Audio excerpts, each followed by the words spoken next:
બેસો બેસો.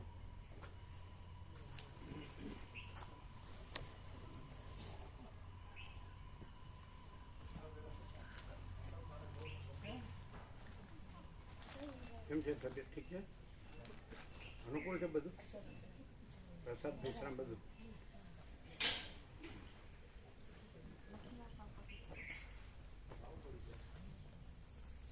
અને પ્રકાશનું આનંદ મંગળ ને શાંતિ કેવી છે?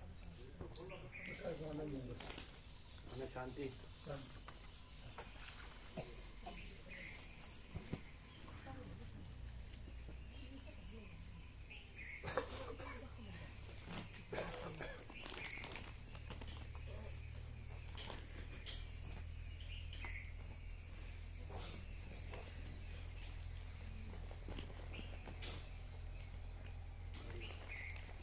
મને બોલે છે ને એ કોન્ટેક્ટ લૂઝ हो गया है.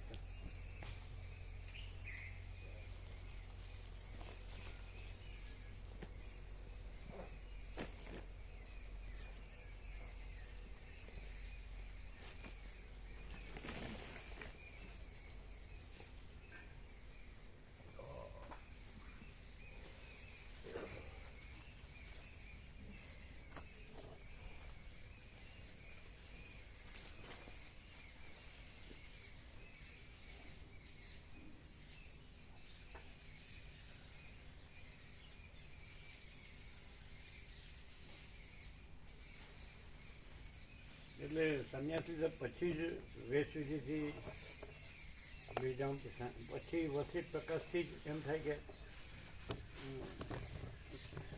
સંસાર સંન્યાસી નથી, ગ્રહણ ત્યાગી નથી ને અનંત પ્રકાશ, અનંત આનંદ, અનંત શાંતિ છે. ચિદાકાશ અનંત સુધી ચિદાકાશ છે, બીજું કોઈ નથી, કાંઈ નથી, કાંઈ થતું નથી. તો સંન્યાસ લીધા પછી વસિત પ્રકાશથી જ એમ થાય કે ગમે તે ત્યાં હોય તો સીધું વસિત પ્રકાશથી થાય. વશિષ્ઠ પ્રકાશથી એમ નહીં, એટલે સંન્યાસ લીધા પહેલાં ન થાય અને સંન્યાસ લીધા પછી તો પછી કોઈની ચંચળતા ભ્રાંતિ જતી નથી. સંસાર ભ્રાંતિ, માયા, ભોગ, વાસના ભ્રાંતિ, મોહ, આ બધું કોઈનું જતું નથી. એટલે એ લોકો સંન્યાસ લે પછી વસિત પ્રકાશથી સાંભળે તો જ ખબર પડે કે ભાઈ સંસાર સંન્યાસ નથી અને ગ્રહણ ત્યાગ નથી. તો કોઈની ચંચળતા ભ્રાંતિ જતી નથી. હા, ડાયરેક્ટ છે. એટલે પણ સંન્યાસ પછી જ ડાયરેક્ટ ને. તો જે સંસારમાં રહ્યા છે એમ તો પૈસા ને ઘર ને આ બધું જે પાંચ જ્ઞાનેન્દ્રિય, મન ને ઇન્દ્રિયોનો વિષય ભોગો, શબ્દ સ્પર્શ રૂપ રસ ગંધ ને એમાં જ મરી જવું જ રહેતા પચારે. એટલે તમને સંન્યાસ લીધા પછી વસિત પ્રકાશ, સંન્યાસ અને વસિત પ્રકાશ ડિફરન્સ દેખાય છે. જે અજ્ઞાની સંસારી છે ત્યાં ગમે એટલું સાંભળે છે વસિત પ્રકાશ, તો એની ચંચળતા ભ્રાંતિ છોડતા નથી. અને દારેશના, પુત્રેશના, વિત્રેશના, લોકેશના છોડતા નથી. હું આ સ્ત્રી છું, હું આ પુરુષ છું, આ પૈસા છે, ધન છે, આ ઘર છે, આ હું મારું છે, રાગદ્વેષ છે, ભેદાભેદ છે, આ ગરીબ તવંગર છે, આ રાયરંગ છે, આ ઊંચ નીચ છે, અને આ વિદ્વાન મૂર્ખ છે, આ સંસારી ત્યાગે છે, આ બાળક છે, યુવાન છે, વૃદ્ધ છે, આ જન્મ મરણ છે, ઈષ્ટ અનિષ્ટ, સંયોગ યોગ, હર્ષ શોક છે, સુખ દુઃખ છે, આ બધું લેવડ દેવડ છે, સંસાર વ્યવહાર છે. તો એક અમને એવું ડિફરન્સ દેખાય કે તમને સંન્યાસ લીધા પછી વસિત પ્રકાશથી એમ થયું કે આ બધું સંસારે નથી, સંન્યાસે નથી, ગ્રહણે નથી, ત્યાગે નથી, સ્ત્રીએ નથી, પુરુષે નથી, અને વધુ ઓછું નથી, સાચું ખોટું નથી, સારું નરસું નથી, તોય ભેદાભેદ નથી. આ જ છે પરમ ચિદાકાશ, પરમ જ્યોતિ, અખંડ જ્યોતિ, યહી સબ કુછ છે. તો આ ડિફરન્સ અમને દેખાણો કે જે અજ્ઞાની સંસારી છે તો એ, અને તમે સંન્યાસ લીધા પછી વસિત પ્રકાશ, તમે ડાયરેક્ટ કહો છો પ્રકાશ ડાયરેક્ટ છે, પણ જે અજ્ઞાની સંસારી છે એમ નથી થતું.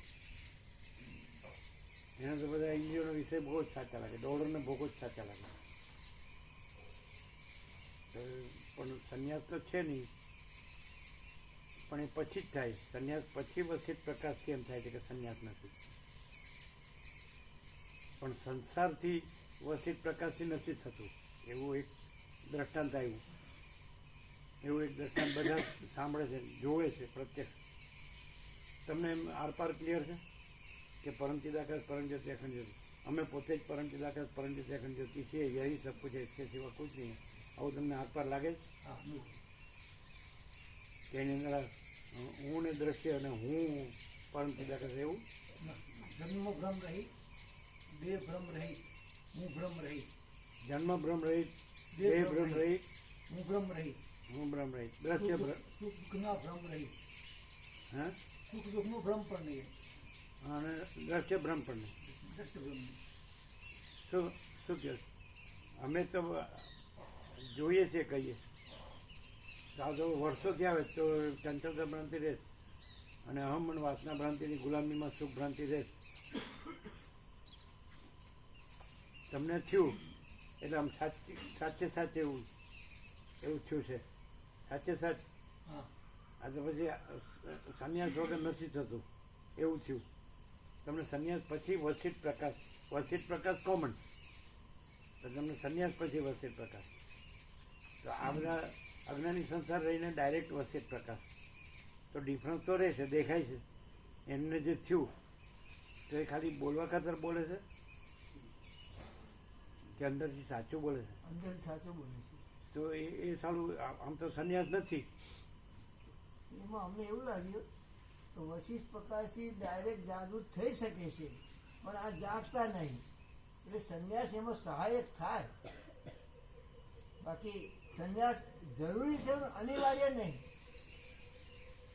છતાં પણ સંન્યાસનું સજાતીય સાધન બને એટલું અમારાથી કંઈ. અમે ક્યાં લ્યો, સંન્યાસ ક્યાં છે? હા, છતાં ડાયરેક્ટ જાગૃત થઈ શકે છે. અમે ક્યાં ભગવા ક્યાં પહેરે? એટલે એ તો વાત જ નથી.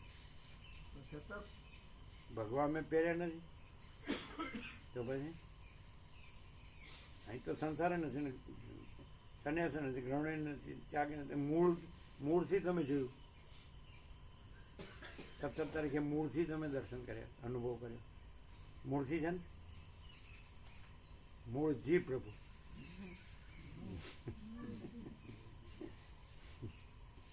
તો પછી શું? તો કોઈ થતું નથી. અમને એવું લાગે સારું એકે નથી નથી. બોલો, સાચું બોલો.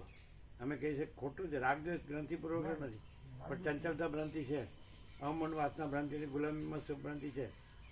ધન અને ભોગો સાચા લાગે છે, ઘર સાચું લાગે છે, અને હું મારું સાચું લાગે છે. રાગદ્વેષ હોય છે. ગમે એવી જે ટેક્ટ યુક્તિ કે સ્કિલથી માણસ ગમે એમ સાચા ખોટા કરીને પણ ભેદ રાખીને પણ પૈસા જ પાછળ છે એમ. તો આમાં કાંઈ પણ આભાસની કોઈ વસ્તુની જરૂર છે, અપેક્ષા છે કે આ ધન છે, કે આ ઘર છે, ના, બિલકુલ કે આ ભૌતિક સુખ સગવડનું સાધન છે? તો અહીંયા અમે એવી રીતે કાયમ રહ્યા છે કે નહીં? હાજી તમે જોયું છે ને, પહેરવાડો પાથરવાનું ન હોય, ખાવા પીવાનું ન હોય, કોઈ સાથે નહીં, કોઈની સાથે નહીં, આપણે કોઈ સાથે નહીં, કોઈ આપણી સાથે નહીં. જોયું જ? પાણીની માટલી 4 દિવસે ભરવાની, પછી કચરો હતો ને 22 દિવસે શ્વાસમાં ધૂળ આવે ને 22 દિવસે વાળવાનું. જોયું જ? અને કાં તો કમતા ન હોય, સિંગલ કરતા હતું, કમતા નતું. સિંગલ હે સિંગલ પાતળું સિંગલ કેવું કે છે? સિંગલ પાતળું. સિંગલ, પાતળું હોય. કમતા નતું, કંબલ હતું. कंबल उसी के अष्टांग गीता, शंकर भाष्य गीता શું? अध्यात्म रामायण કૌશિકે અષ્ટાવક્ર ગીતા, શંકર ભાષ્ય, અધ્યાત્મ અધ્યાત્મ રામાયણ. અધ્યાત્મ બે હતા, અધ્યાત્મ રામાયણ અને ગીતા શંકર ભાષ્ય. એ ઓશીકું હતું. ગીતા શંકર ભાષ્ય સંસ્કૃત ને હિન્દી, ગીતા પ્રેસનું ઓરિજિનલ, અને અધ્યાત્મ રામાયણ સંસ્કૃત ને હિન્દી, એટલે મુનિલાલનો અનુવાદ. પછી મુનિલાલે સંન્યાસ લીધો. ગીતા પ્રેસ બહુ એક્ઝેક્ટ અનુવાદ, બહુ સરસ.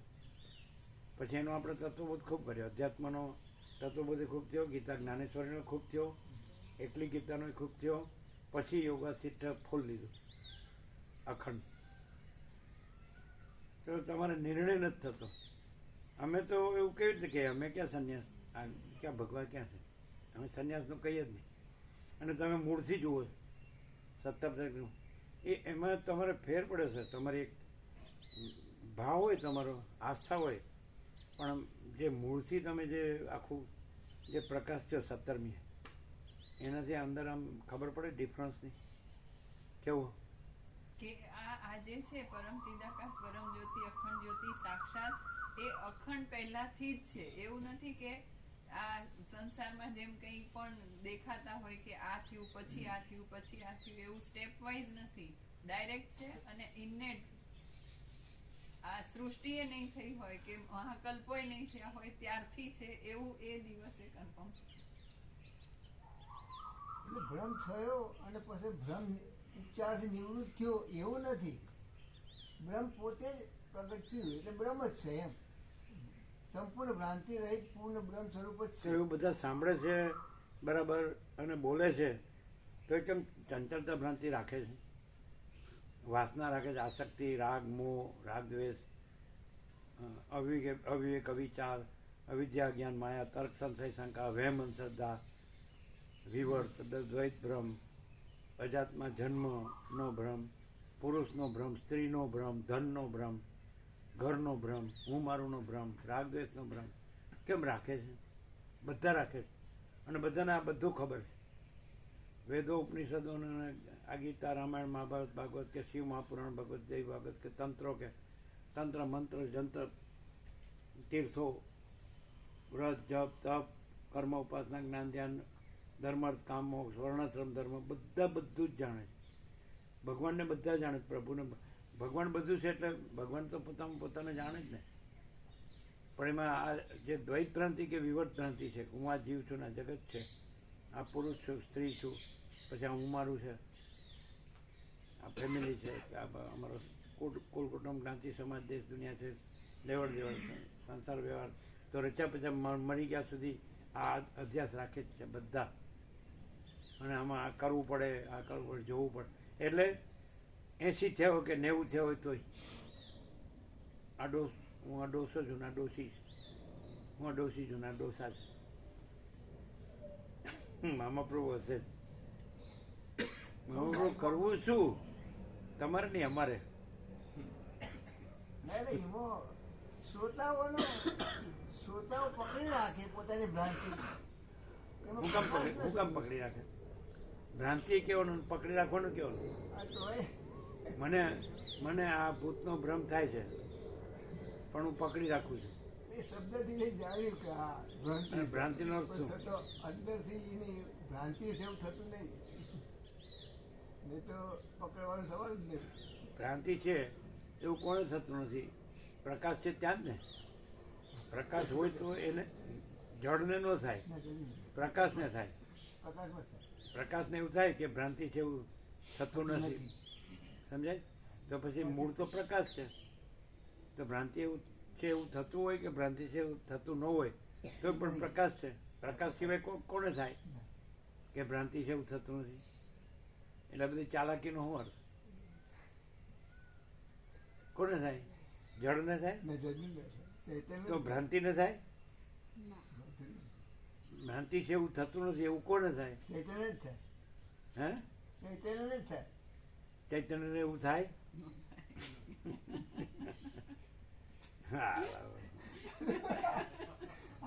બધી ચાલાકી શબ્દ ચાલો મહારણ્યમ. તો આ લોકોને કેમ થતું નથી? તમને સંન્યાસ લીધા પછી વસિત પ્રકાશથી થયું. તો આ લોકોનો વસિત પ્રકાશ તો ડાયરેક્ટ છે. તો ચંચળતા ભ્રાંતિ જતી જ નથી. દારેશના, પુત્રેશના, વિત્તેશના, લોકેશના, સ્ત્રીની કામના, પુત્રની કામના, ધનની કામના, ઈલોક પરલોકના, ઇન્દ્રનો વિષય ભોગની કામના, તો શું બધું રાખીને સાંભળે તો બોલે શું થયું? બોલો. કોઈ જેમ શ્રીમાં છે એમણે બધું છોડી દીધું ને ઈશ્વર સાક્ષાત્કાર કર્યો કે નહીં? કંઈ સંન્યાસ લીધો નથી તો રામકૃષ્ણ પરમહંસે ના પાડી. એમણે સંન્યાસ શ્રી અધિક હતા. સંન્યાસી એમની પાસે તત્વો દેવા જતા શ્રીમદ દર્શન. જે રામકૃષ્ણ પરમહંસના ડાયરેક્ટ ડિસાઇપલ હતા એ મહેન્દ્રનાથ ગુપ્તનો તત્વો લેવા જતા. અને એમણે પાછળથી કોઈ પ્રેસિડેન્ટ હોય તો એમણે કહ્યું, વીરેશ્વર સ્વામી અમે શિલોંગ હતા ને હે ને, અને એ આવ્યા હતા. પછી શિલોંગ આવ્યા, પછી જે ચેરાપુંજી ગયા તો અમને ચેરાપુંજી અમને પણ ગયા હતા. તો એવું બોલે કે સ્વામી બ્રહ્માનંદે કહ્યું એક શિષ્યને કે જો તારે બ્રહ્મજ્ઞાન જોતું હોય તો રીડ કથામૃતા, રીડ કથામૃતા, રીડ કથામૃતા ડેઈલી. હવે પ્રેસિડેન્ટ એવું કે એમણે પોતે બ્રહ્મસૂત્ર ઉપર જે હિન્દી શાંકર ભાષા હતો એનો ઇંગ્લિશ અનુવાદ કરેલો. ગીતા જે સુબોધિની હતી શ્રીધર સ્વામીની એનો ઇંગ્લિશ અનુવાદ કરેલો. એમણે એમ કીધું કે બ્રહ્માનંદ સ્વામી એવું કીધું છે, ડાયરેક્ટ ડિસાઇપલ રામકૃષ્ણ પરમહંસ, કે જો તારે બ્રહ્મજ્ઞાન જોતું હોય તો રીડ કથામૃત વાંચો, કથામૃત વાંચો. તો એનો અર્થ શું થયો કે શ્રીમય કથામૃત છે. તો પછી એટલે બધા પ્રેરણા.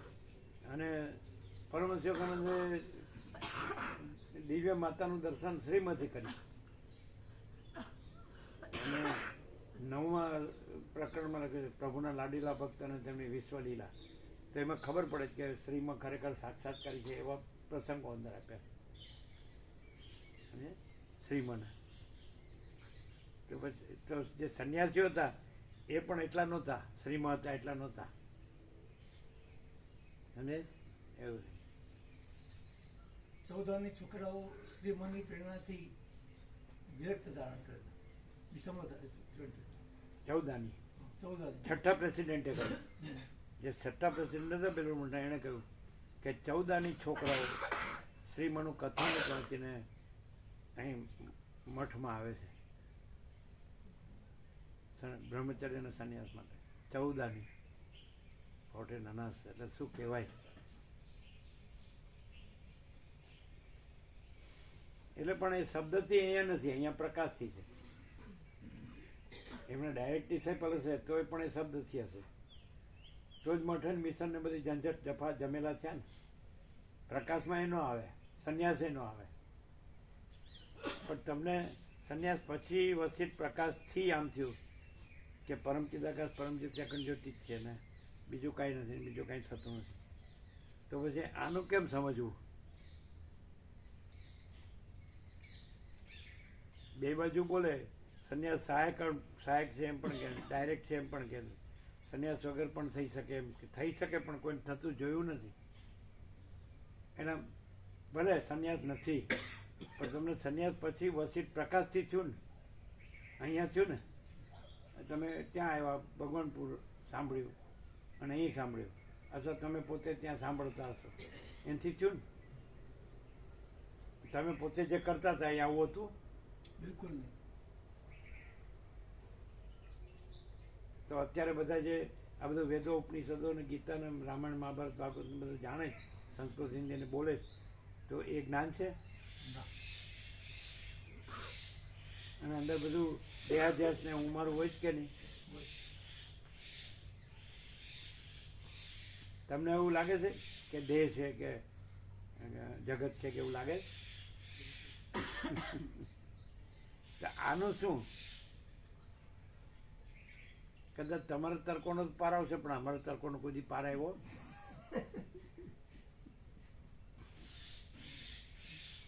અચ્છા બાબા, અચ્છા.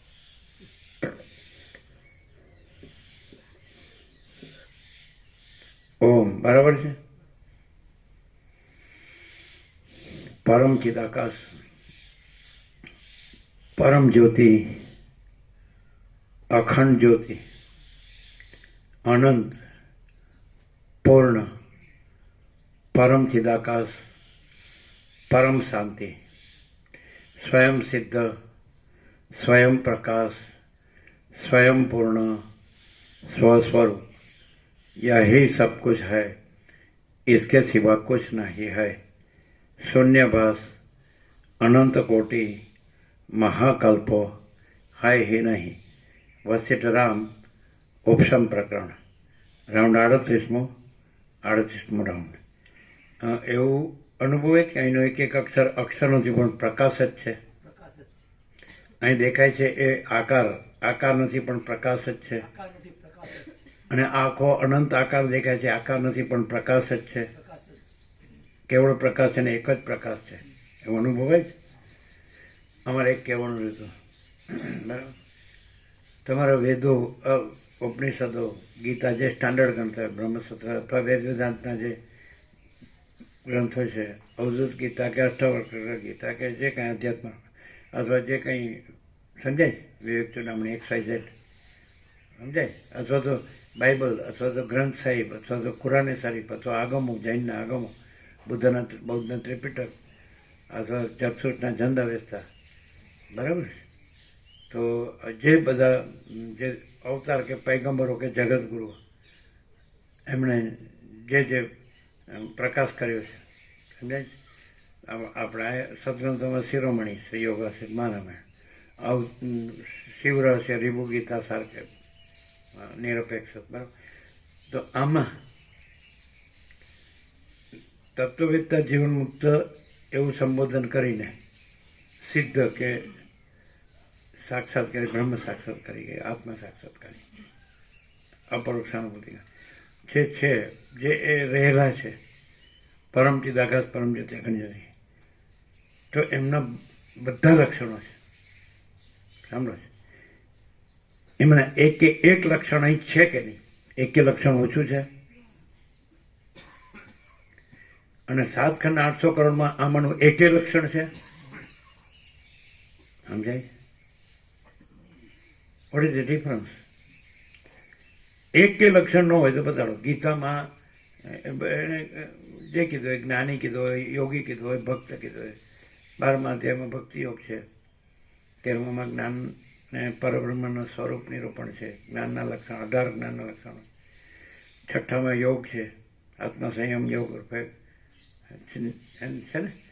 તો એક લક્ષણ અહીંયા ન હોય. બીજા અધ્યાયમાં સ્થિત પ્રજ્ઞાના લક્ષણ છે. તો બતાડો શું કહો, શું અનુભવ છે? કહો તમારો 47 વર્ષનો અનુભવ. કોઈ પણ તમે સત્શાસ્ત્ર જુઓ, જગતનું કોઈ પણ લેંગ્વેજનું, એ બાઇબલ હોય કે કુરાને શરીફ હોય કે જંદ અવેસ્તા હોય કે આગમો હોય કે ત્રિપિટક હોય કે ગ્રંથ સાહિબ હોય, તો એમાં જે લક્ષણ કીધા છે,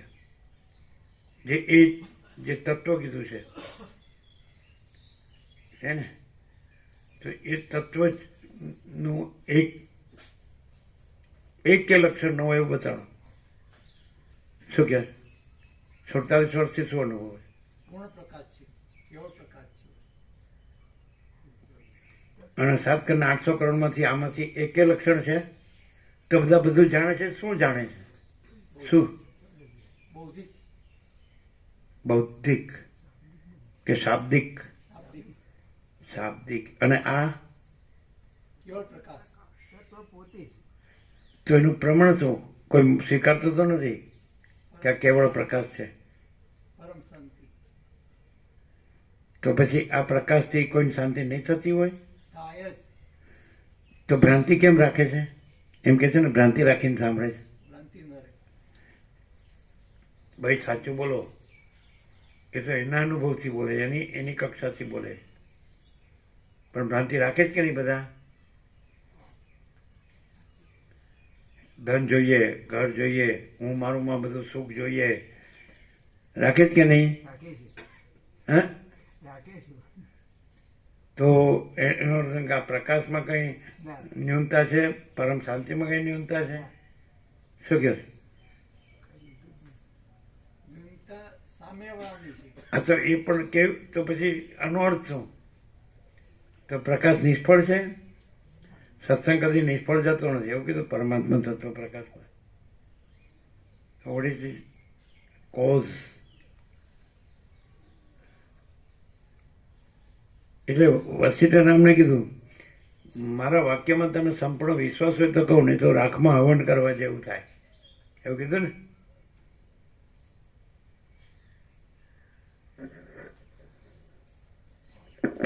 શું કહો? બોલો. પ્રકાશ નિષ્ફળ એ રીતે નહીં કે પ્રકાશની ખબર પડી કે આ ભ્રમ છે, આ સાચું નથી. પ્રકાશની ખબર પડે કે ભ્રમ નથી એવી ખબર પડે? બે સાથે થાય સમજો.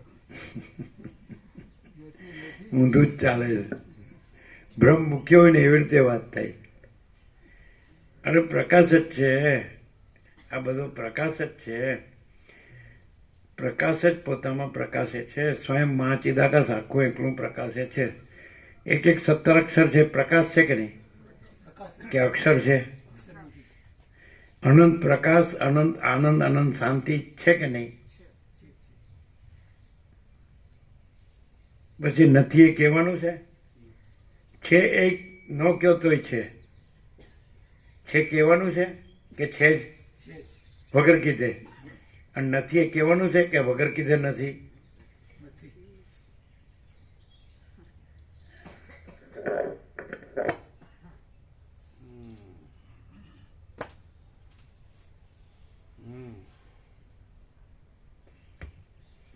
આદ્ય પરબ્રહ્મ સદગુરુ દેવ કી જય. કોઈ એમ કે મને 99% પ્રકાશ છે અને 0.01 છે થોડું માયાભ્રાંતિ, તો એ 0.01 99 સુધી જતી રહે અને કદાચ 0.01 પ્રકાશ પણ ન રહે. શું કહે? એમ કે છે કે જ્ઞાનથી જ્ઞાન વધે ને અજ્ઞાનથી અજ્ઞાન વધે. તો અભ્યાસ રાખ્યો હોય અને જ્ઞાનના શાબ્દિક બૌદ્ધિક હોય ખાલી, તો અજ્ઞાન વધે કે જ્ઞાન વધે અજ્ઞાન વધે. કે નહીં? જ્ઞાનથી જ્ઞાન વધે, અજ્ઞાનથી અજ્ઞાન વધે. તો અધ્યાસ રાખ્યો હોય તો જ્ઞાનના ખાલી શાબ્દિક બૌદ્ધિક જ હોય તો એ જ્ઞાન નથી.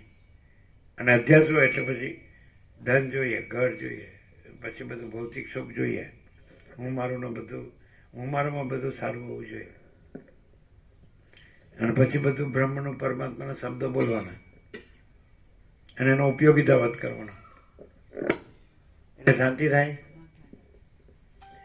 અને તમે જે ભોગલંપટ હોય, જેને વસીતે ગધેડો કીધો ને કૂતરો કીધો, કે જે ખાનપાન અને સ્ત્રીના ઉપભોગમાં રસ છે, એ ગધેડો છે ને કૂતરો છે, અને એનું ધન તમે લ્યો એટલે તો તમને જ્ઞાન, બ્રહ્મજ્ઞાન સરસ થાય. ખાડે જાય. શું થાય? ખાડે જાય, અશાંતિ થાય, દુઃખનો પાર ન રહે. ને એવાનું ધન તમે લો તો શું થાય? અવગતિ થાય. શું થાય? અવગતિ થાય, ખાડે જાય, કોઈ દિવસ દુઃખ અશાંતિ મટે જ નહીં. કેમ? એ ધનનો એવો હોય અને પોતાની લઘુતા ગ્રંથિ ક્યાં છે? જે વસ્તુ પ્રકાશમાં બિલકુલ છે નહીં ને પ્રકાશથી અવળી છે એવી રીતની છે, એમાં જાય. એટલે પોતાને જે કંઈ આ દિશા હોય એ બંધ થઈ જાય.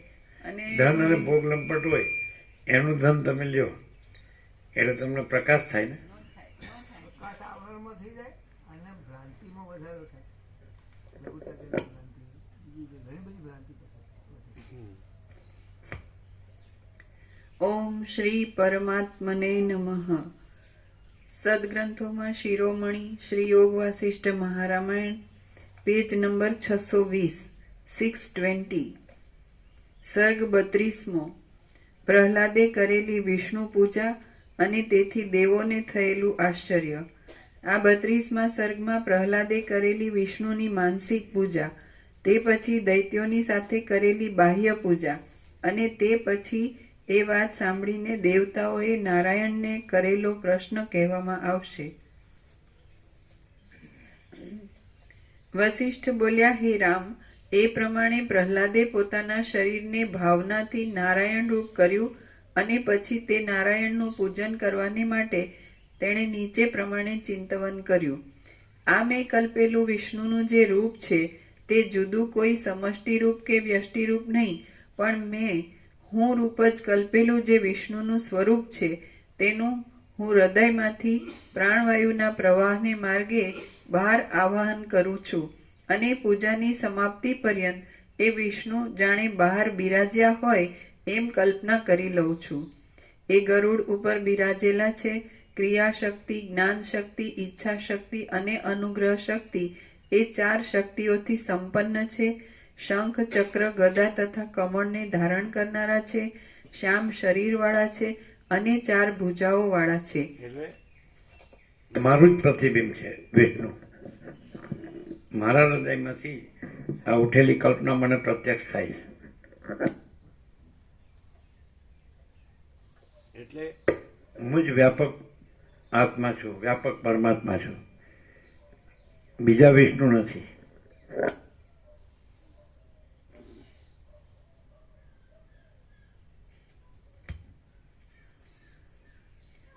એ ચંદ્ર તથા સૂર્યરૂપી બે વસિત પ્રકાશ સિવાય બીજા શાસ્ત્ર ગુરુઓથી આ થાય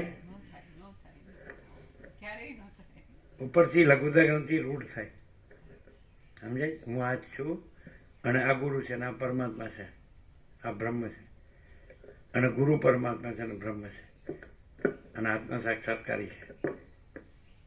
તો બધાનો દેહ છે ઉપરથી વધે અને આ સીધું. સમજાય? અમે પોતે જ પરમ ચિદાકાશ પરમ જત્યાખંડ જ્યોતિ છીએ. યહી સબ કુછ है, इसके सिवा कुछ नहीं है. હવે એ પેલો લઘુતા ગ્રંથિ વાળો પાછો આને માને નહીં. એમ મારા ગુરુથી અધિક કોઈ નથી પાછું, એટલે ખલાસ. એટલે વસિત પ્રકાશને તો ગણે જ નહીં. અને જે જે મતપન સંપ્રદાયો થયા તો યોગ વસિત એની પહેલાનું છે કે નહીં? ઓરિજિનલ છે કે નહીં? તો બીજા થયા એમણે ભેદો કર્યા કે નહીં? અને આમાં કોઈ ભેદ છે? કોમન સેન્સ હોય તો ખબર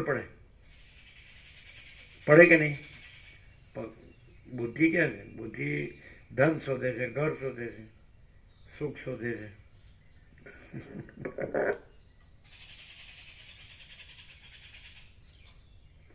અને ખાલી શબ્દોથી માની લે છે કે હું જાણું છું, તો શબ્દ જ નથી, વિચારવાણી શબ્દ અર્થ જ નથી.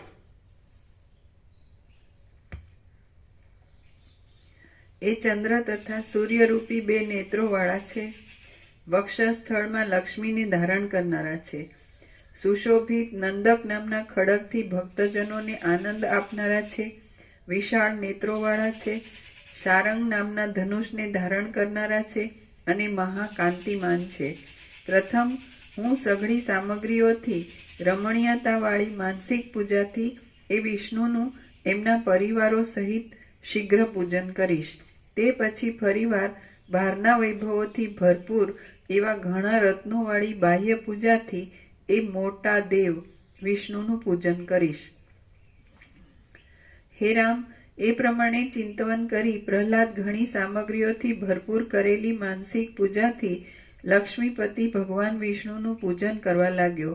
તેણે મનથી જ રત્નોના સમૂહોથી જડેલા પાત્રો વડે અભિષેક કર્યો, ચંદન આદિના લેપનો કર્યા, ધૂપો કર્યા, દીવાઓ કર્યા અને અનેક વૈભવોવાળા વિચિત્ર અલંકારો ધરાવ્યા.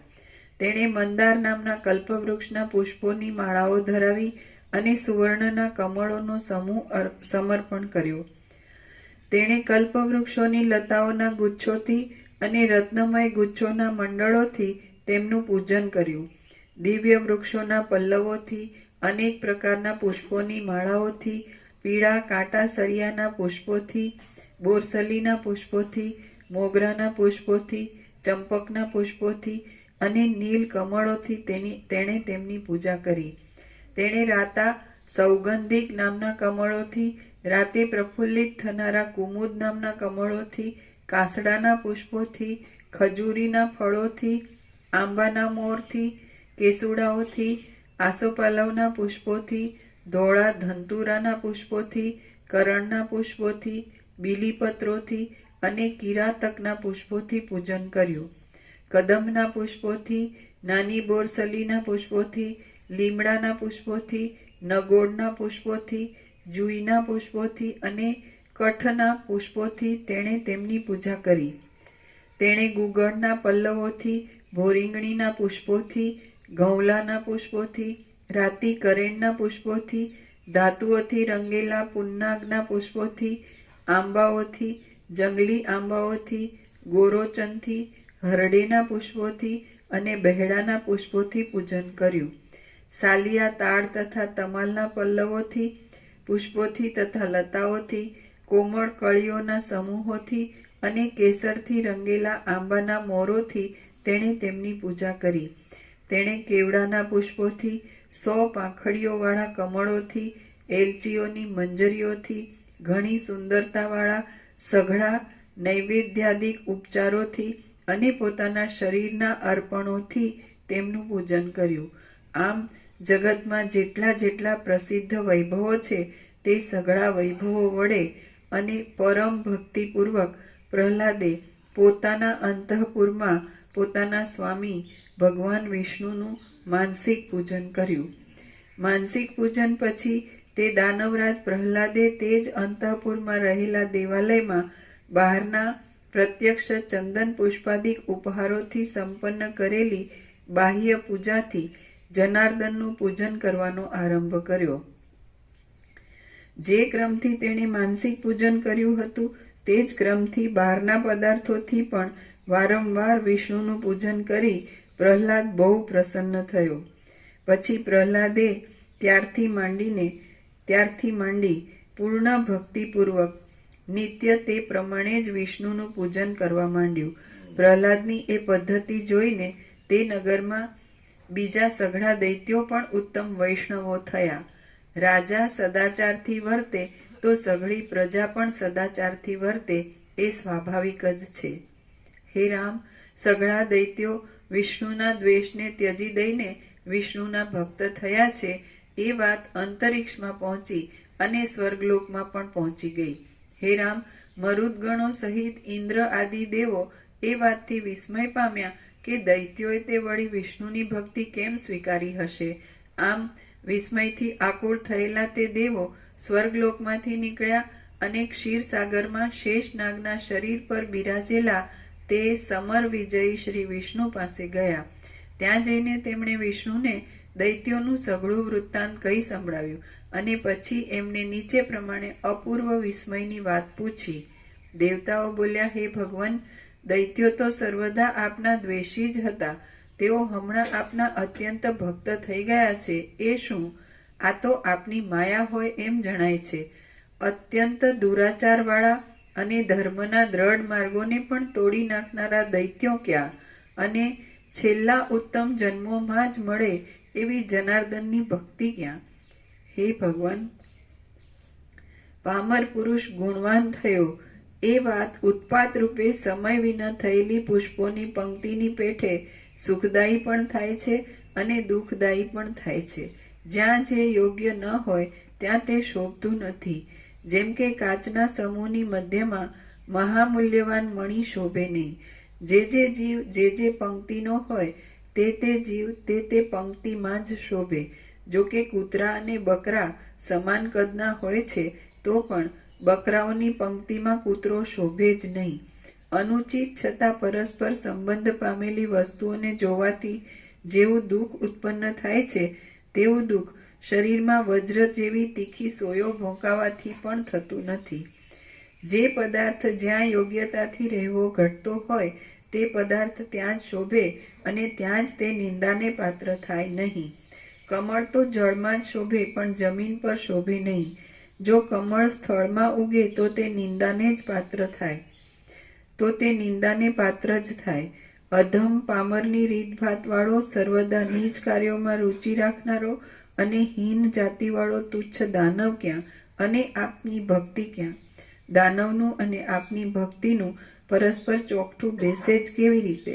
હે પ્રભુ, જેમ કઠિન તથા તપેલી ખારી ધરતીમાં કમલીની ઉગી છે એ વાત અયોગ્ય ઘટનાવાળી હોવાને લીધે સાંભળનારાઓને સુખ આપતી નથી, તેમ દૈત્ય વિષ્ણુનો ભક્ત થયો છે એ વાત પણ અમને સુખ આપતી નથી.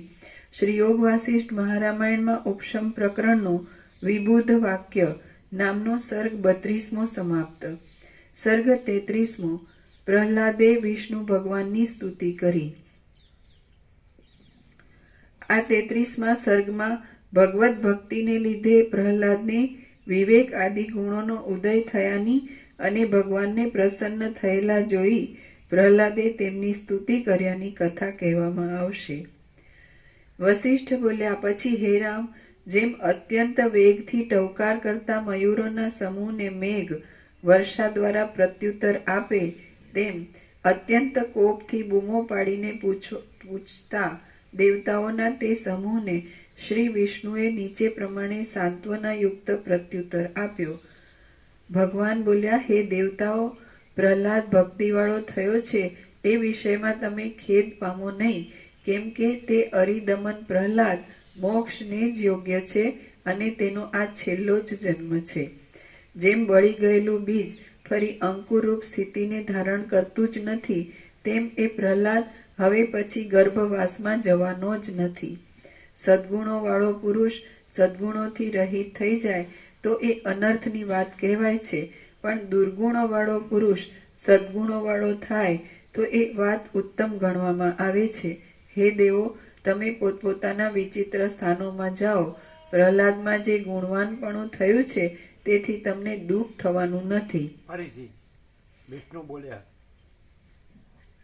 ભગવાન બોલ્યા, હે દેવતાઓ, પ્રહલાદ ભક્તિવાળો થયો છે એ વિષયમાં તમે ખેદ પામો નહીં, કેમ કે તે અરિદમન પ્રહલાદ મોક્ષને જ યોગ્ય છે અને તેનો આ છેલ્લો જ જન્મ છે.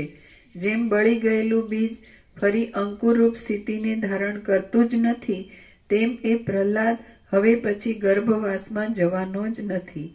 સદ્ગુણોવાળો પુરુષ સદ્ગુણોથી રહિત થઈ જાય તો એ અનર્થની વાત કહેવાય છે, પણ દુર્ગુણોવાળો પુરુષ સદ્ગુણોવાળો થાય તો એ વાત ઉત્તમ ગણવામાં આવે છે. ફરીથી સદ્ગુણોવાળો પુરુષ સદ્ગુણોથી રહિત થઈ જાય તો એ અનર્થની વાત કહેવાય છે, પણ દુર્ગુણોવાળો પુરુષ સદ્ગુણોવાળો થાય તો એ વાત ઉત્તમ ગણવામાં આવે છે. સદ્ગુણોવાળો પુરુષ સદ્ગુણોથી રહિત થઈ જાય તો એ વાત અનર્થની વાત કહેવાય છે, પણ દુર્ગુણોવાળો પુરુષ સદ્ગુણોવાળો થાય તો એ વાત ઉત્તમ ગણવામાં આવે છે. રેડી. હે દેવો, તમે પોતપોતાના વિચિત્ર સ્થાનોમાં જાઓ. પ્રહલાદમાં જે ગુણવાનપણું થયું છે તેથી તમને દુઃખ થવાનું નથી. અસત્યની ઈર્ષા થતી નથી ને સત્યની ઈર્ષા થાય.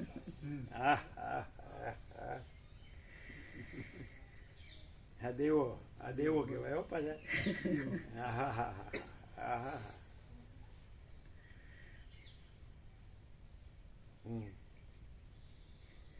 વશિષ્ઠ બોલ્યા, હે રામ, જેમ જળાશયના કિનારે ઉત્પન્ન થયેલા તમાલનો નીલગુચ્છ જલાશયના તરંગોમાં અંતર્ધાન થઈ જાય છે, તેમ વિષ્ણુ ભગવાન દેવતાઓને આટલા વચન કહીને ક્ષીરસાગરના તરંગોમાં અંતર્ધાન થઈ ગયા.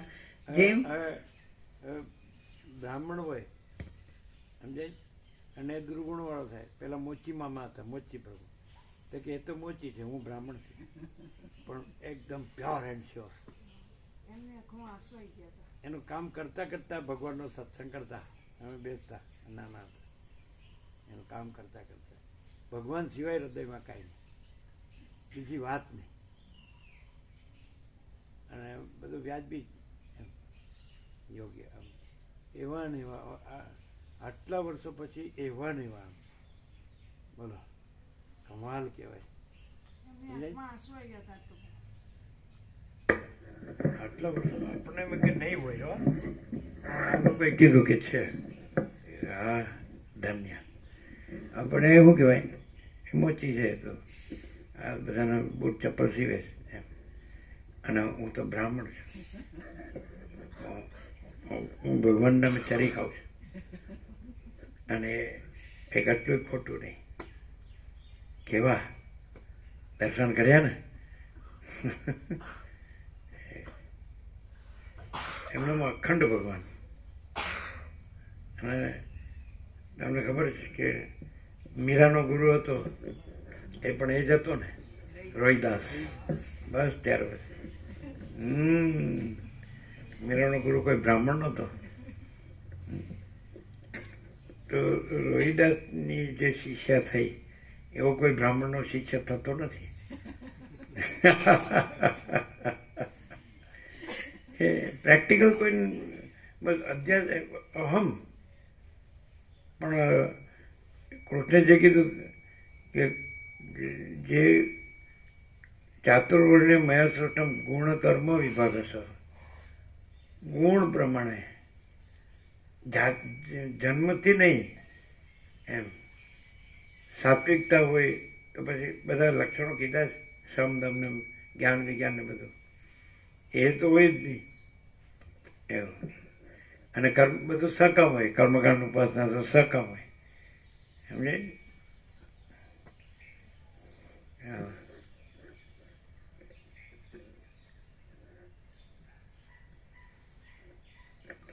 એવા એવા દ્રષ્ટાંતો છે કે જેણે લક્ષ્મી સારું બ્રહ્મ વિદ્યા વેચી નથી. નહીં ખ્યાલ?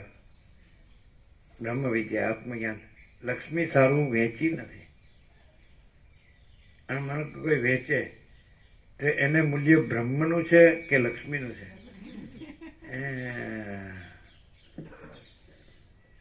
પણ આ કોમન સેન્સ નથી ને. એક વાર બેર મારી ગયું હોય પછી ઊંધું જ કામ કરે.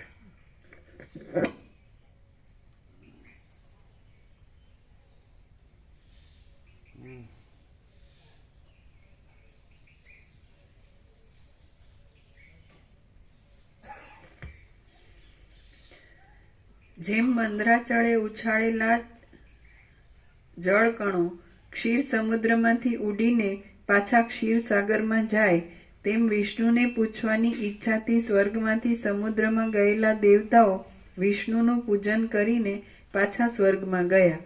ત્યાર પછી દેવતાઓ પ્રહલાદના સ્નેહી મિત્રો થઈ ગયા, કેમ કે મોટા પુરુષોને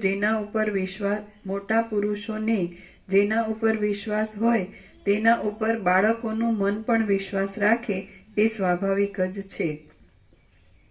અત્યંત ભક્તિવાળો પ્રહલાદ તો એ જ રીતે મનથી, ક્રિયાથી તથા વચનથી દેવાધિદેવ શ્રી વિષ્ણુનું પૂજન કરવામાં જ તત્પર રહેવા લાગ્યો.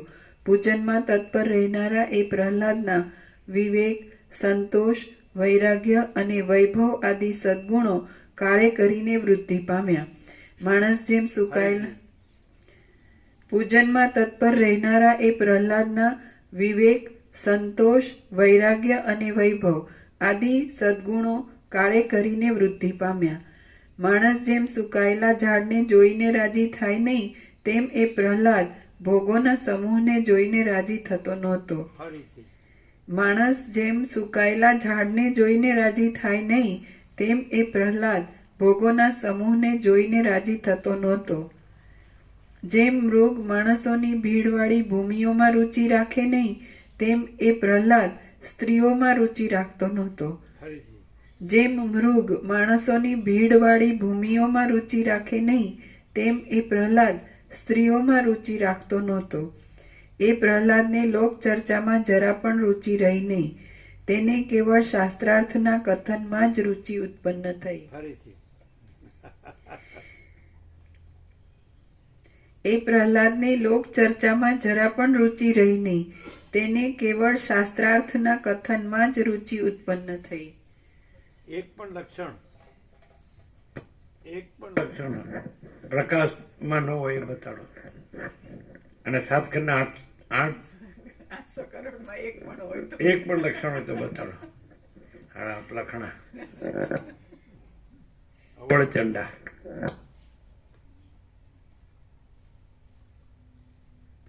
પેલી ચંડી ચામુંડા અને અવળચંડી.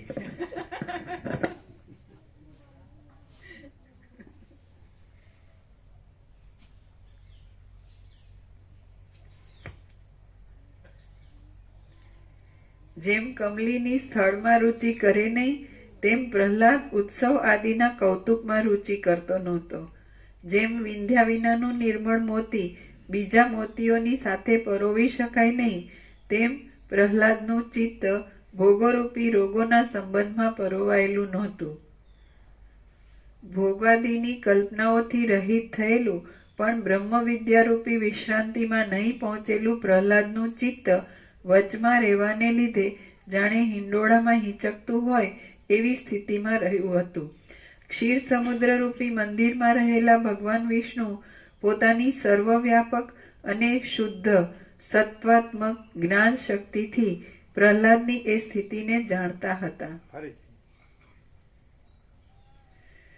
ક્ષીર સમુદ્રરૂપી મંદિરમાં રહેલા ભગવાન વિષ્ણુ પોતાની સર્વવ્યાપક અને શુદ્ધ સત્વાત્મક જ્ઞાન શક્તિથી પ્રહલાદ શુદ્ધ સત્વાત્મક જ્ઞાન શક્તિ, સર્વાત્મક અને શુદ્ધ સત્વાત્મક સર્વવ્યાપક અને ક્ષીર સમુદ્ર રૂપી મંદિરમાં રહેલા ભગવાન વિષ્ણુ પોતાની સર્વવ્યાપક અને શુદ્ધ સત્વાત્મક જ્ઞાન શક્તિથી પ્રહલાદની એ સ્થિતિને જાણતા હતા. પછી ભક્ત લોકોને આનંદ આપનારા શ્રી વિષ્ણુ પાતાળના માર્ગમાંથી પ્રહલાદના પૂજન કરવાના દેવાલયમાં પ્રહલાદના આવ્યા પહેલા જ પધાર્યા.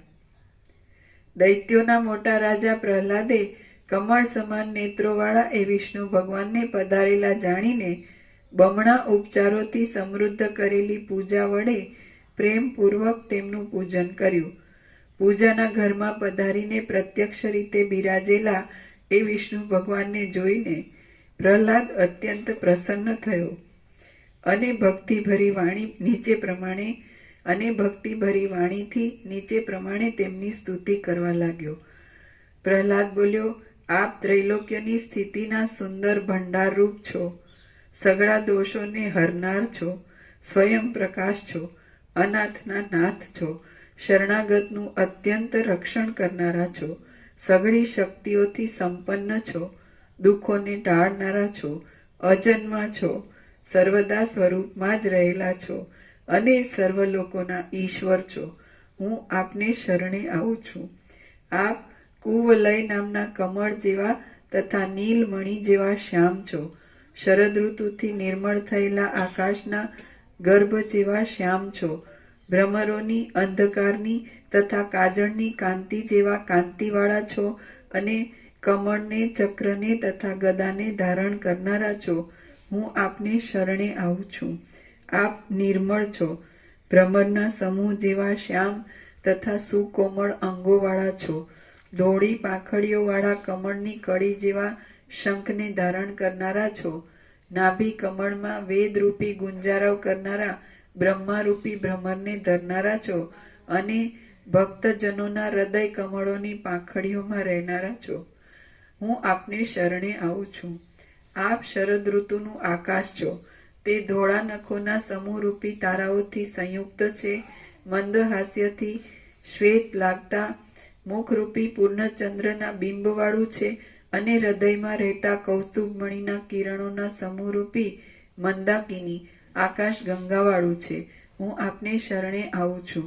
સર્જાયેલી સઘળી ગાઢ સૃષ્ટિ પણ આપનામાં મુક્તપણે જ રહે છે. આપ કદી પણ જન્મતા નથી અને કદી પણ વૃદ્ધિ પામતા નથી.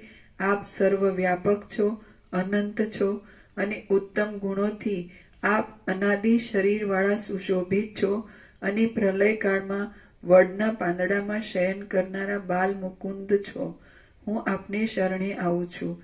નવા પ્રફુલ્લિત થયેલા નાભી કમળના પરાગોથી પીળા શરીરવાળા, લક્ષ્મીના પ્રકાશતા શરીરથી શણગારેલા વક્ષસ્થળવાળા, સાયંકાળ જેવા રાતા કેસરી ચંદનના લેપવાળા અને સુવર્ણ જેવા પીળા વસ્ત્રોથી શોભી રહેલા આપ પ્રભુને હું શરણે આવું છું. દૈત્યોરૂપી કમલિનીઓને આપ હિમપાતરૂપ છો. દેવતાઓ રૂપી કમલિનીઓને આપ સર્વદા ઉદય પામેલા સૂર્યબિંબરૂપ છો. બ્રહ્માને રહેવાની કમલિનીના તળાવરૂપ છો અને હૃદયરૂપી કમલિનીમાં બિરાજનારા પ્રભુ છો. હું આપને શરણે આવું છું. આપ ત્રૈલોક્યરૂપી કમલિનીના ધોળા કમળ જેવા પૂર્ણચંદ્રની જેમ શીતળ છો. આપ અંધકાર સમાન મોહને મટાડવામાં મોટા દીવા સમાન છો. આપ નિત્ય સ્વયં પ્રકાશ છો. જડતાથી રહિત છો. જીવોના મૂળ તત્વરૂપ છો અને જગતની સઘળી પીડાઓને હરનારા પ્રભુ છો. હું આપને શરણે આવું છું.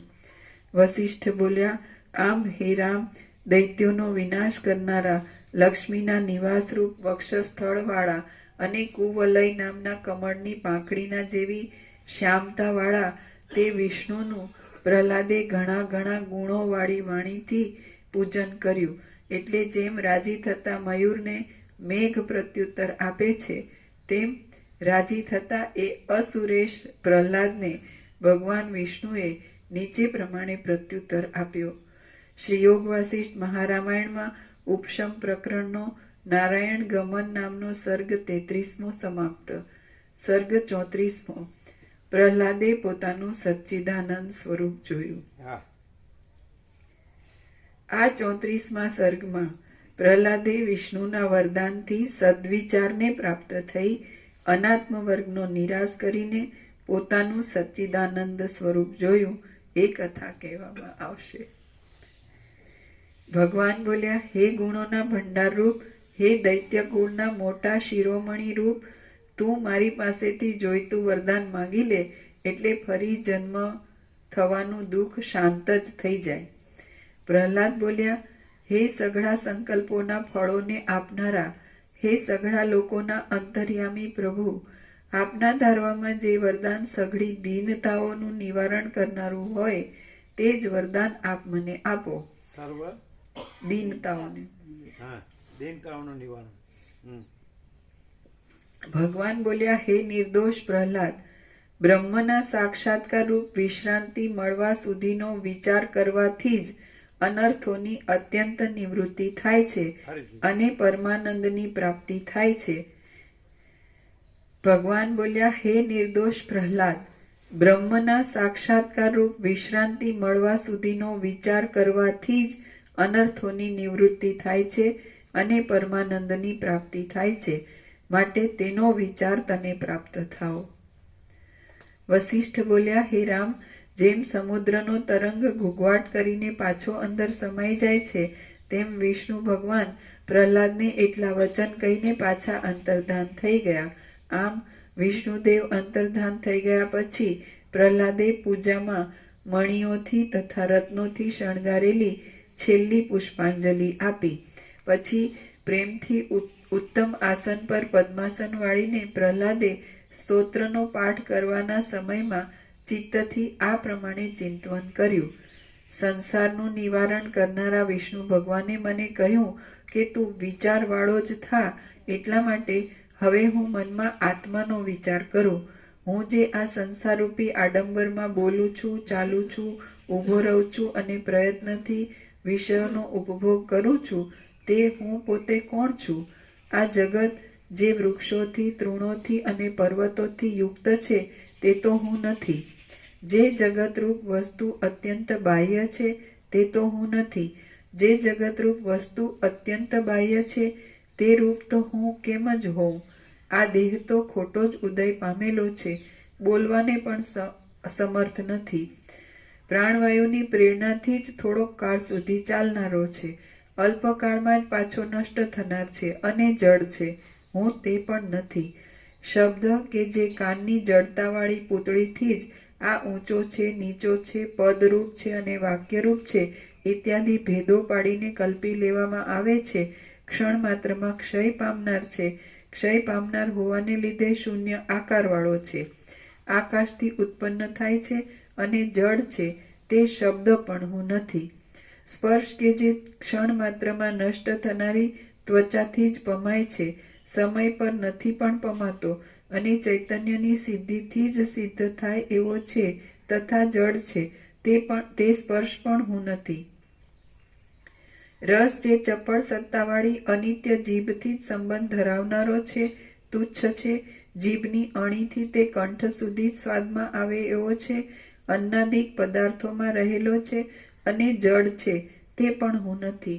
રૂપ કે જે ક્ષણ માત્રમાં નષ્ટ થઈ જનારા દ્રવ્ય અને ચક્ષુને જ અધીન છે, ક્ષય પામનાર છે, કેવળ દ્રષ્ટાના જ ઉપભોગને માટે હોવાથી ગૌણ છે અને જડ છે, તે પણ હું નથી. ગંધ કે જે પ્રકાશ વિનાની તથા ક્ષય પામનારી નાસિકાથી જ કલ્પાય છે, ક્ષણ માત્રમાં નષ્ટ થનાર છે, ક્ષણે ક્ષણે ફેરફાર પામનાર છે અને જડ છે, તે પણ હું નથી. તેવી જ રીતે કર્મેન્દ્રિયોના કર્મો, અહંકાર, મન, બુદ્ધિ કે ચિત્ત એમની ત્રિપુટીઓમાંનો પણ હું નથી, કારણ કે એ સઘળી ત્રિપુટીઓ જડ છે.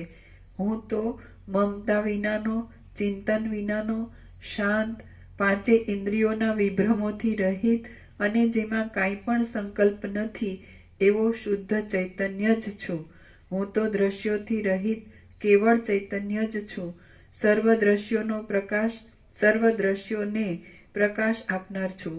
બહાર તથા અંદર વ્યાપક છું. અંશોથી રહિત છું, નિર્મળ છું અને સત્તા માત્ર જ છું. ઘડાથી માંડીને સૂર્ય પર્યંત આ સઘળા પદાર્થો ઉત્તમ તેજવાળા આ ચૈતન્યરૂપ દીવાથી જ પ્રકાશિત થાય છે. હા, હવે આ સાચું અને સંપૂર્ણ સ્મરણ મને પ્રાપ્ત થયું. સર્વવ્યાપક, નિર્વિકલ્પ, ચૈતન્યરૂપ અને સર્વને સ્ફુરણ આપનારો આ હું આત્મા છું. જેમ અંદર રહેલા પ્રકાશરૂપ તેજથી અંગારાઓના કણોની પંક્તિઓ સ્ફુરે છે, તેમ આ સંસારમાં આ ચૈતન્યથી જે વિચિત્ર પ્રકારની ઇન્દ્રિયોની વૃત્તિઓ સ્ફુરે છે, જેમ અંદર રહેલા પ્રકાશરૂપ તેજથી અંગારાઓના કણોની પંક્તિઓ સ્ફુરે છે, તેમ આ સંસારમાં આ ચૈતન્યથી જ વિચિત્ર પ્રકારની ઇન્દ્રિયોની વૃત્તિઓ સ્ફુરે છે. જેમ વ્યાપ્ત થયેલા સૂર્યના તાપથી ઝાંઝવાના પાણી સ્ફુરે છે, તેમ સર્વવ્યાપક આ ચૈતન્યથી જ વિચિત્ર પ્રકારની ઇન્દ્રિયોની પંક્તિઓ સ્ફુરે છે. જેમ વસ્ત્રોનું શ્વેત આદિ રૂપો હોવાનું દીવાથી સિદ્ધ થાય છે, તેમ પૃથ્વી આદિ પદાર્થોનું પદાર્થપણું આ ચૈતન્યથી જ સિદ્ધ થાય છે. જેમ અરીસો સઘળી વસ્તુઓના પ્રતિબિંબોનું સ્થળ છે, તેમ આ આત્મા જ સઘળા પ્રાણીઓના દેહ, ઇન્દ્રિય આદિ અનુભવોનું સ્થળ છે. આ એક નિર્વિકલ્પ ચૈતન્યરૂપી દીવાના અનુગ્રહથી જ સૂર્ય ઉષ્ણ છે, ચંદ્ર શીતળ છે અને પવન ઘનરૂપ છે અને જળ દ્રવરૂપ છે. આકાશમાંથી વાયુ થયો, વાયુમાંથી તેજ થયું, તેજમાંથી જળ થયું અને જળમાંથી પૃથ્વી થઈ ઇત્યાદિ ક્રમથી અનુભવમાં આવેલા સઘળા પદાર્થોની ઉત્પત્તિ સંબંધી વ્યવસ્થાનું મુખ્ય કારણ એ વ્યાપક ચૈતન્ય જ છે. ચૈતન્યનું કારણ બીજું કોઈ પણ નથી. જેમ પૃથ્વી આદિનું તપ્તપણું સૂર્યના તાપથી જ ઉદય પામે છે, તેમ ક્રમથી અનુભવમાં આવતા સઘળા પદાર્થોનું પદાર્થપણું આ આત્માથી જ ઉદય પામે છે. જેમ હિમથી જ શીતળપણું ઉત્પન્ન થયું છે, તેમ વાસ્તવિક રીતે નિરાકાર અને અવિદ્યાથી સઘળા કારણોના કારણરૂપ આ આત્માથી આ જગત ઉત્પન્ન થયું છે. બ્રહ્મા, વિષ્ણુ, ઇન્દ્ર અને રુદ્ર આદિ આ જગતની સ્થિતિના કારણોરૂપ છે, પણ તેમનું પણ આદિ કારણ આ ચૈતન્ય જ છે. ચૈતન્યનું કારણ બીજું કોઈ નથી. હું સાક્ષીથી પ્રકાશતા દ્રષ્ટા અને દ્રશ્ય ઇત્યાદિ નામોથી રહિત છું અને નિત્ય સ્વયં પ્રકાશ છું. હું તેને જ પ્રણામ કરું છું. આત્માથી જુદી સત્તા વિનાના આ સઘળા પદાર્થો એ સર્વના અધિષ્ઠાનભૂત નિર્વિકલ્પ ચિદાત્મામાં જ ઉત્પન્ન થયા કરે છે, રહે છે અને પાછા લીન થાય છે. આ ચૈતન્યરૂપ જે અંતરાત્મા છે, તે જે વસ્તુનો સંકલ્પ કરે છે, તે વસ્તુ જ સર્વત્ર ઉત્પન્ન થાય છે. એ વસ્તુ સૂક્ષ્મ રૂપથી કારણમાં રહેલી હોય તો પણ આત્માના સંકલ્પ વિના પ્રકટ થાય નહીં. ચૈતન્ય જે વસ્તુને સ્ફુરણ તથા સત્તા આપીને સંકલ્પથી પ્રકટ કરે છે, તે જ વસ્તુ વ્યવહારના વિષયપણાને પ્રાપ્ત થાય છે. ચૈતન્ય જે વસ્તુને સ્ફુરણ તથા સત્તા આપીને સંકલ્પથી પ્રકટ કરતું નથી, તે વસ્તુ કદાચ હોય તો પણ નષ્ટ જ છે. આ ઘટપટ આદિ વિકારોવાળી જગત સંબંધી અનેક પ્રકારની પદાર્થોની પંક્તિઓ આ ચિદાકાશ રૂપી મોટા અરીસામાં સંકલ્પથી જ જોવામાં આવે છે. સંકલ્પ વૃદ્ધિ પામે તો એ વસ્તુઓ વૃદ્ધિ પામે છે અને સંકલ્પ ક્ષય પામે તો એ વસ્તુઓ ક્ષય પામે છે. જેમ સૂર્યનું પ્રતિબિંબ અનિર્વચનીય છે, તેમ આત્મામાં રહેલું આ કાર્યકારણરૂપ જગત પણ અનિર્વચનીય જ છે. આ ચૈતન્ય જો કે સઘળા પ્રાણીઓને અદ્રશ્ય છે, તો પણ જેમનું ચિત્ત ગલિત થયું હોય છે, તેમને તે દ્રશ્ય છે. મહાત્મા પુરુષો જ આ અતિ નિર્મળ પરમ ચિદાકાશને જુએ છે. વ્યવહારો રૂપી ભ્રમરોવાળી અનેક દ્રશ્યોરૂપી આ સુંદર મંજરી આ આત્મારૂપી વૃક્ષમાંથી ઉદય પામે છે. જેમ વિચિત્ર પ્રકારના વૃક્ષ તથા જાળાવાળી વનોની પંક્તિ પર્વતમાંથી ઉદય પામે છે, તેમ આ સંસારરૂપી ચપળ રચના આ ચૈતન્યમાંથી જ ઉદય પામે છે. બ્રહ્માંડમાં રહેનારા બ્રહ્માથી માંડીને તે તૃણ પર્યંતના પદાર્થમાં જે સત્તા અને સ્ફુરણ છે, તે આત્મામાં જ છે. માટે સર્વમાં આ એક જ ચિદાત્મા પ્રકાશે છે. આ હું એક જ છું, સર્વમાં વ્યાપક છું અને સઘળા સ્થાવર જંગમોની અંદર અનુભવ રૂપે રહ્યો છું. હું જે ચૈતન્ય જ છું તેના જ આ સંખ્યા આદિ રહિત એવા સ્થાવર જંગમ નામના ઘણા ઘણા શરીરો છે. મારાથી અન્ય કોઈ અનુભવ ઘટતો નથી. એથી આ હું એક જ સ્વયં પ્રકાશ અનુભવરૂપ છું. દ્રષ્ટા, દર્શન અને દ્રશ્ય આદિ સઘળી ત્રિપુટીઓ મારાથી જ પ્રકાશે છે. માટે સર્વના હસ્તોથી હું હજારો હસ્તોવાળો છું અને સર્વના નેત્રોથી હું હજારો નેત્રોવાળો છું. સર્વના હસ્તો એ જ મારા હસ્તો છે અને સર્વના નેત્રો એ જ મારા નેત્રો છે. આ હું જ આકાશમાં સુંદર સૂર્ય રૂપે વિહાર કરું છું અને હું જ આકાશમાં વાયુ રૂપે વિહાર કરું છું. સર્વ અવયવમાં શ્યામતાવાળા શંખ, ચક્ર તથા ગદાને ધારણ કરનારા અને સંપૂર્ણતાવાળા સઘળા સૌભાગ્યની પરાકાષ્ઠારૂપ આ વિષ્ણુ સ્વરૂપે હું જ જગતમાં વ્યવહાર કરું છું. કમળરૂપી આસન પર બેસનારા, નિર્વિકલ્પ સમાધિમાં રહેનારા અને પરમ આનંદને પ્રાપ્ત થયેલા બ્રહ્મા રૂપે હું એ જ વિષ્ણુની નાભીમાં ઉત્પન્ન થયેલો છું. હું જ ત્રિનેત્ર મૂર્તિથી ગૌરીના મુખ કમળને ચુંબન કરતો ભ્રમર છું. જેમ કાચબો પોતાના અંગોને સમેટી લે છે તેમ હું જ સૃષ્ટિના અંત સમયે આ જગતને સમેટી લઉં છું. જેમ તપસ્વી પૂર્વના ક્રમથી પ્રાપ્ત થયેલા પોતાના મઠને પાળે છે તેમ હું જ મન્વંતરના ક્રમથી પ્રાપ્ત થયેલા આ ત્રૈલોક્યના સઘળા રાજ્યને ઇન્દ્ર રૂપે પાળું છું. સઘળા દેહોને ધારણ કરનારા હોવાને લીધે સ્ત્રી પણ હું સઘળા દેહોને ધારણ કરનારો હોવાને લીધે સ્ત્રી પણ હું છું, પુરુષ પણ હું છું અને વૃદ્ધ પણ હું છું. હું જ સર્વ સ્વરૂપે થયેલો છું. જેમ કૂવો પોતાની ભૂમિમાંથી લતાને પ્રકટ કરે છે તેમ રસ રૂપે રહેલો હું જ પોતાના સ્વરૂપભૂત ચૈતન્ય રૂપી ભૂમિમાંથી ખડ, લતાઓ અને ઝાડાઓને પ્રકટ કરું છું. જેમ બાળક પોતાની રમતને માટે કાદવનું રમકડું બનાવે છે તેમ મેં મારી લીલાને માટે આ જગતના આડંબર રૂપી રમકડું બનાવ્યું છે. આ સર્વ દ્રશ્યોમાં હું જ વ્યાપક છું. મને પ્રાપ્ત થઈને દ્રશ્યોની સત્તા અદ્રશ્ય થઈ જાય છે. મેં પોતાના તત્વને સમજીને છોડી દીધેલું આ જગત વ્યવહારમાં રહે છે તો પણ કાંઈ જ નથી. હું રૂપી મોટા ચૈતન્યમય અરીસામાં જે જે પ્રતિબિંબિત થયું છે તે સઘળું મારાથી જુદું છે જ નહીં. કાંઈ પણ મારાથી જુદું હોવાનો સંભવ જ નથી. હું જ પુષ્પોમાં સુગંધરૂપ છું અને પુષ્પોમાં તથા પાંદડાઓમાં કાંતિરૂપ હું જ છું. કાંતિમાં જે રૂપ છે તે હું છું અને રૂપમાં પણ જે અનુભવ છે તે હું જ છું. આ સ્થાવર જંગમ જગતરૂપ જે કાંઈ દ્રશ્ય છે તે સઘળાના અધિષ્ઠાન રૂપ અને સઘળા સંકલ્પોથી રહિત પરમ ચૈતન્ય તત્વ હું જ છું. જે પહેલી રસ શક્તિ છે તે જ જળના સમૂહરૂપ થાય છે. પછી જળના સમૂહરૂપ થયેલ એ જ શક્તિ વૃક્ષોમાં શાખાઓ આદિની ઉત્પત્તિના કારણ રૂપે તથા ભીંતોમાં ખડ આદિની ઉત્પત્તિના કારણ રૂપે ફેલાયેલી છે. તે જ પ્રમાણે હું સઘળા પદાર્થોમાં તે કાર્યોની ઉત્પત્તિના કારણ રૂપે ફેલાયેલો છું. હું સર્વ પદાર્થોની અંદર ઉત્કૃષ્ટ સત્તા રૂપે રહેલો છું અને પોતાના સંકલ્પથી શરીરોમાં પ્રવેશ કરીને જુદા જુદા જીવો રૂપે દેખાવ આપું છું. જેમ દૂધની અંદર ઘી રહેલું છે અને જળની અંદર રસ રહેલો છે તેમ સઘળા પદાર્થોની અંદર હું જ સત્તા રૂપે અને સ્ફુરણ રૂપે રહેલો છું. જેમ ખડ, કાષ્ઠ તથા ઢેફા આદિ સઘળું પૃથ્વીમાં રહેલું છે તેમ ભૂત, ભવિષ્ય અને વર્તમાન કાળનું આ જળ જગત મારા સ્વરૂપમાં જ એક ભાગમાં રહેલું છે. સઘળી દિશાઓના અવકાશોમાં ભરપૂર રહેલો, જરા પણ સંકોચ રૂપી વિભ્રમથી રહિત, સર્વમાં રહેલો અને સર્વનો કરતા હું જ વ્યષ્ટિ રૂપે તથા સમષ્ટિ રૂપે રહેલો છું.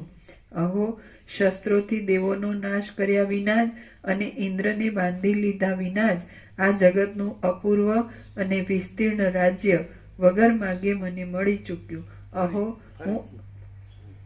અહો, શસ્ત્રોથી દેવોનો નાશ કર્યા વિના જ અને ઇન્દ્રને બાંધી લીધા વિના જ આ જગતનું અપૂર્વ અને વિસ્તીર્ણ રાજ્ય વગર માગે મને મળી ચૂક્યું.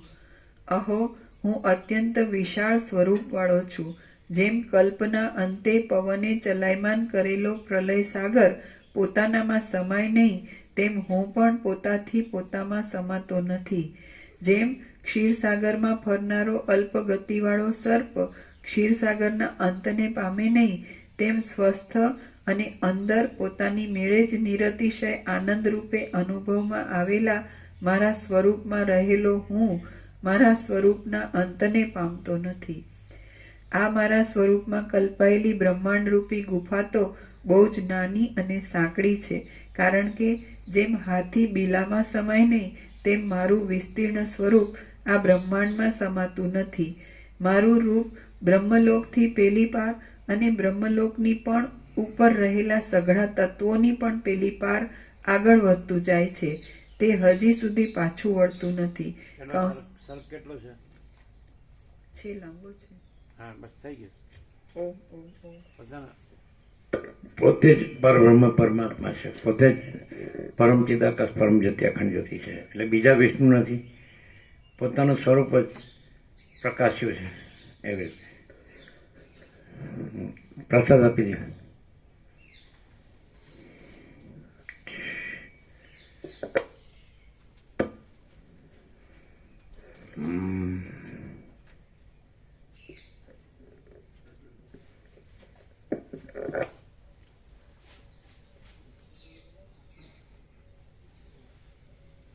કેમ રહ્યું?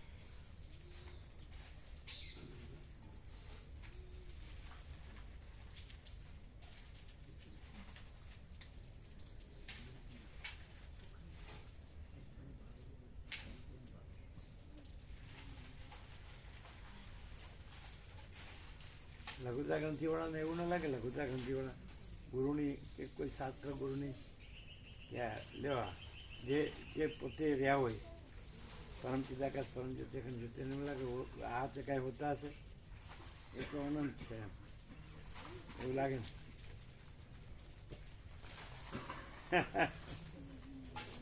એને ખબર પડી જાય કે આ એવું અનંત તત્વ છે કે એમાં મારો ગુરુ ને મારી ધારણા ને હું ને બધું ખોટું કઈ નથી, મારા શાસ્ત્રો બધું અને હું જે બધું આમ અત્યાર સુધી આમ કડક થઈને ફરું કે બધા શબ્દોથી કે શ્લોકોથી સ્તોત્રોથી મને બહુ સરસ આવડે છે, તો એ બધું જીરો છે, કઈ નથી.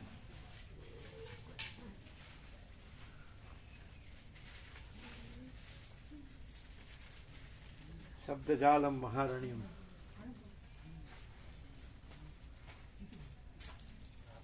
પણ આ વસિત પ્રકાશ છે, પ્રકાશની ખબર ન પડે એ કેવું કહેવાય? એવું ન બને. હવે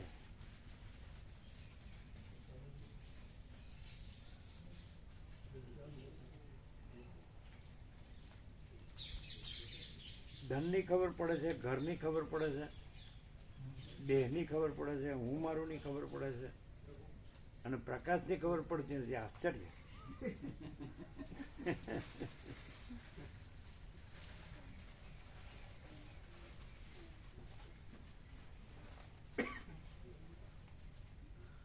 કેવો ચોખ્ખો પ્રકાશ છે ને.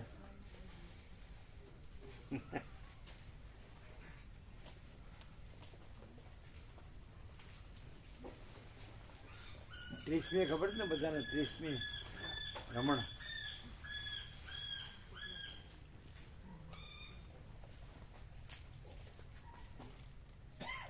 ત્રીસમી ખબર છે ને બધાને? રમણ જયંતિ.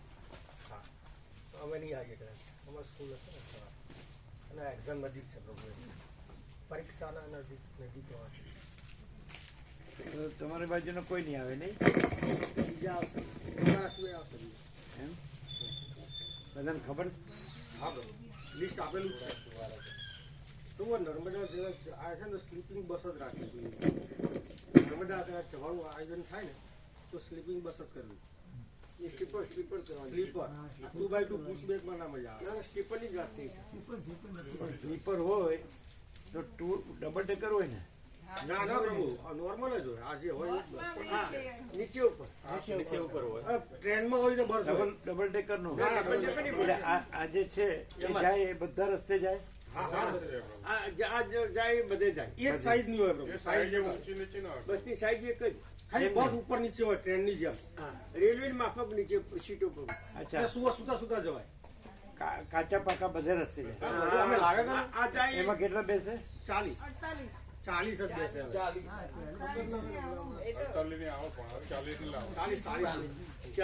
કમ્ફર્ટેબલ 40. એમ 40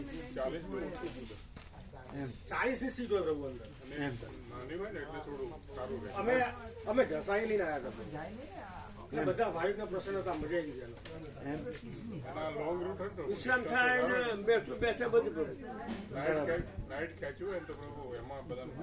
વિશ્રામ સુરત જઈ શકાય. સુરત થી બરોડા જઈએ એમ જ કરીએ વિશ્રામ રાતની.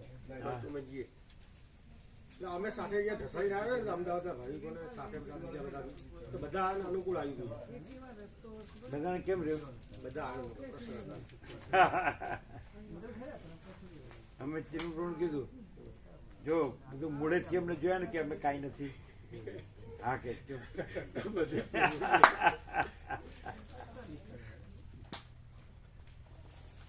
એ તમને લોકોને ખબર નથી હતી?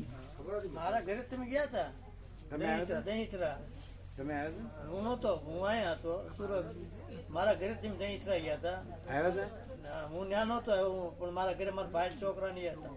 ત્યાં તમે સોફે બેઠા હતા. એટલે રાજુ પ્રભુ છે ને મદ્રાસી રહે ને એના દહીચરા બહુ આવે છે. એના દહીચરા બહુ આવે છે ત્યાં. રાજુ પ્રભુ મદ્રાસ રહે ને તમારા મામાના દીકરા એ શું એનું શું આવે છે? દહીચરા ગામ અમારા ઘરે દહીચરા અમારા ગામનું ગામનું નામ છે દહીથરા. રસા પાસે દહીચરા આવ્યું ને ત્યાં જતા છે રાજેશ પ્રભુ એમ કહું એમના ગામ. શેની નજીક આવ્યું? મદ્રાસ રહેશે ને રાજુપુર એમ નહીં. તમારા ગામનું નામ શું? દહીથરા કયો આવ્યું? રસા પાસે કેટલું દૂર? 7 કિલોમીટર. તો એ ત્યાં શું કામ આવે? ત્યાં એના મિત્ર છે, મારા કાકાનો છોકરો છે ને એના મિત્ર છે. એને છોકરીનું ઓપરેશન કરાવ્યું હતું ને મદ્રાસ, ત્યારથી મિત્રતા છે. એ ત્યાં આવે છે, ત્યાં જ ઉતરે છે. આવે ને ત્યારે એના ઘરે. તો તમારે કોઈ આવ્યા હતા? તમારે કોઈ આવ્યા હતા એમાં યાત્રામાં? ના, અમારા કોઈ નહોતા આવ્યા ને. એમ નહીં. તો ફોન કરો તો ને સુશીલ વિવેક પર ફોન કરો કે એમને ચૂંટણીને માટે રજા ન હોય એવું કહેતા હતા. કારણ કે પેલા ભગાપ્રો પૂછતા હતા કે કઈ તારીખે. જો, મારા ઘરે અમારા કાકાનો છોકરો ને આવી ભાઈ બિઝનેસ ત્યાં બેઠા છે.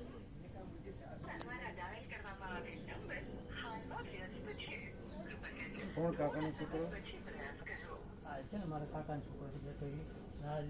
રાજુ કહે છે ને એના મિત્ર આવડો. એની છોકરીનું ઓપરેશન મદ્રાસ કરાવ્યું હતું. ત્યાંથી એના મિત્ર હતા ત્યાં રહે છે. એટલે આ લોકો આવેલા ખરા? હા, રસા આવેલા. અમે ગયા ત્યારે. હા, રસા ત્યાં હતા. દામનગર ત્યાં આવ્યા હતા. પુરીખ્યા આવ્યા હતા. પુરીખ્યા હોવાની વ્યવસ્થા એ લોકો બધી કરી. બરાબર. શું થયું? લખ્યું કે નહીં? લગાવ્યું?